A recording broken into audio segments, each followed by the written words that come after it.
ఈ ఊరి నీటిలో గాలిలో ఏదైనా మాయాజాలం ఉండి ఉండాలి.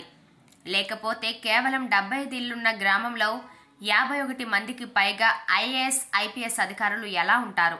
అవును, ఈ ఊరు ఒక గ్రామం కాదు, ప్రతి ఇంట్లో ఒక ఐఏఎస్ ఐపీఎస్ ఉంటారు.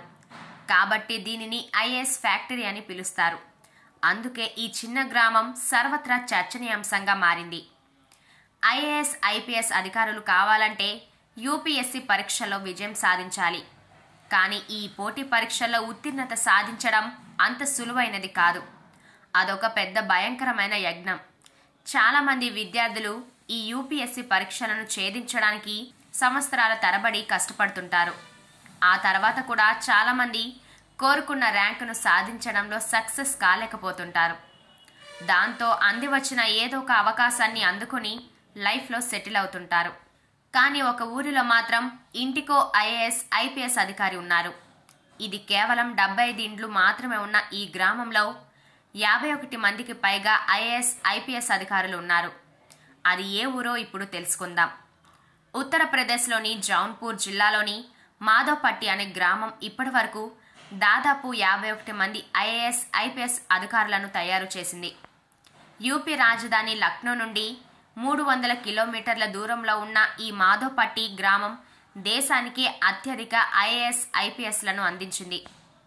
అందుకే ఈ గ్రామం ఎంతో ప్రత్యేకం. ఇంతమంది ఐఏఎస్ ఐపీఎస్ అధికారులను తయారు చేసిన ఈ చిన్న గ్రామం సర్వత్రా చర్చనీయాంశంగా మారింది. ఈ ఊరి నీటిలో గాలిలో ఏదైనా మాయాజాలం ఉండి ఉండాలి. లేకపోతే కేవలం 75 ఇళ్లున్న గ్రామంలో 51 మందికి పైగా ఐఏఎస్ ఐపీఎస్ అధికారులు ఎలా ఉంటారు? అవును, ఈ ఊరు ఒక గ్రామం కాదు, ప్రతి ఇంట్లో ఒక ఐఏఎస్ ఐపీఎస్ ఉంటారు. కాబట్టి దీనిని ఐఏఎస్ ఫ్యాక్టరీ అని పిలుస్తారు. దీంతో భారతదేశంలో సివిల్ సర్వీసెస్లో అత్యధిక అభ్యర్థులు ఉన్న గ్రామంగా మాధోపట్టి నిలిచింది. ఈ గ్రామం ఐఏఎస్ ఫ్యాక్టరీగా పేరు పొందింది. ప్రతి ఏటా ఉన్నత అధికారులను ఉత్పత్తి చేస్తూనే ఉంది. జౌన్పూర్ జిల్లాలోని ఈ గ్రామానికి కోచింగ్ సెంటర్లు లేవు. కాబట్టి ఈ ఘనత మరింత మెచ్చుకోదగినది.